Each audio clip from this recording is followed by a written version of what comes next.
High, আজকে আমি তোমাদের সাথে শেয়ার করব আমার ছাদ বাগানের জন্য করা একটা উইকলি মেনটেনেন্স রুটিন। প্রথম কাজ আমার যেটা থাকে, বাগানের ঝরে যাওয়া ফুল পচা পাতা কেটে গাছ থেকে দূরে সরিয়ে ফেলা। আর দ্বিতীয়ত কাজ যেটা থাকে সেটা হলো কাকা পেস্টিসাইড। আমি সপ্তাহে একদিন করে রোজ সকালবেলার দিকে জলে গুলিয়ে প্রত্যেকটা গাছে স্প্রে করে দিই, যাতে পোকামাকড়ের উপদ্রব কম হয়। বিশেষ করে গাঁদা ফুল গাছে তোমরা এই পেস্টিসাইডটা ইউজ করতে পারো, তার কারণ এই গাছে কিন্তু সব থেকে বেশি মাইট অ্যাটাক হয়।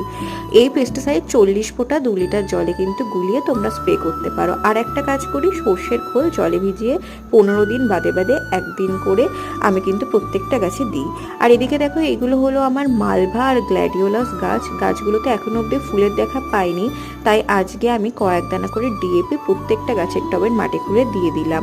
আর কিছুদিন আগেই এই দেখো এই বাগান বিলাসগুলো লাগিয়েছি। আপাতত গাছগুলোর গ্রোথ হওয়ার জন্য কিন্তু এনপিকে 19-19-19 জলে গুলিয়ে স্প্রে করে দিচ্ছি।